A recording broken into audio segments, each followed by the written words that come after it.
Match में एक तरफ न्याजी कबड्डी टीम और दूसरी जानिब मच्छर कॉलोनी की टीम थी। दोनों जानिब के खिलाड़ी झपटते लपकते अपनी अपनी टीमों को पॉइंट्स और बढ़तरी दिलाने की कोशिश करते रहे। लियारी के अलावा कराची के दूसरे इलाकों से भी लोगों की बड़ी तादाद 6 सितंबर के इस कबड्डी मैच को देखने के लिए मौजूद थी।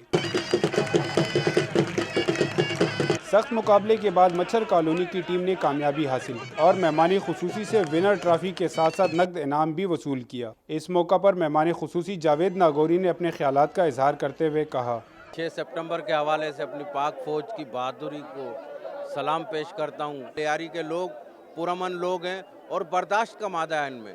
आपने देखा कि ताकत का मुजाहरा भी था, साथ साथ उसके साथ जो था एक दूसरे को बर्दाश्त का और तामुल के मुजाहरे के साथ जो ये आपने मैच देखा। दूसरी जानिब यौम दिफा के हवाले से मुख्तलिफ स्कूलों के बच्चों के दरमियान दोस्ताना क्रिकेट टूर्नामेंट मुनक्किद किया गया। टूर्नामेंट में शहर के मुख्तलिफ इलाकों की 4 टीमों ने हिस्सा लिया। शहर के दूसरे इलाकों से आए बच्चों ने साबित कर दिया कि लियारी एक पुरअमन इलाका है और यहाँ के लोग अपने मुल्क से मोहब्बत करने वाले हैं। कैमरामैन सोहेल लतीफ़ और सोहेल बुरफत के साथ अनवर ताज बंगेश, कैपिटल टीवी, कराची।